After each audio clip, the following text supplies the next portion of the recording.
ৰাষ্ট্ৰীয় পৰ্যায়ত ইতিমধ্যে জিলিকি উঠিছে অসমৰ যোৰহাটৰ 7 বছৰীয়া কইনা ফ্লৰিনা গগৈ। সোনি টিভিৰ ছুপাৰ ডেন্স চেপ্টাৰ 4 নামৰ ৰিয়েলিটি শ্ব'ত অংশগ্ৰহণ কৰি বৰ্তমান টপ 5ত প্ৰৱেশ কৰিছে ফ্লৰিনা গগৈয়ে। অহা 9 অক্টোবৰত হ'বলগীয়া চূড়ান্ত প্ৰতিযোগিতাত তাইক বিজয়ৰ বাবে এতিয়া প্ৰয়োজন জনতাৰ আশীৰ্বাদ আৰু মৰম। ফ্লৰিনা বন্ধু-বান্ধৱীসকলে ফ্লৰিনাক মৰম যাচিলে ভিডিঅ' কলৰ যোগেদি। ছুপাৰ ডেন্স চেপ্টাৰ 4 মঞ্চত জয়া অসম ধ্বনি।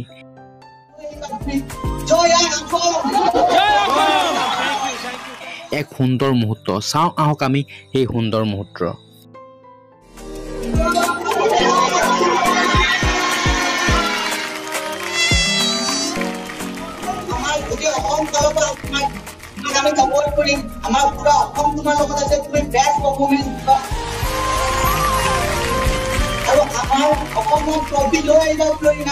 আমাৰ অসমত তুমি প্ৰকৃতি হৈ আহিবা জয়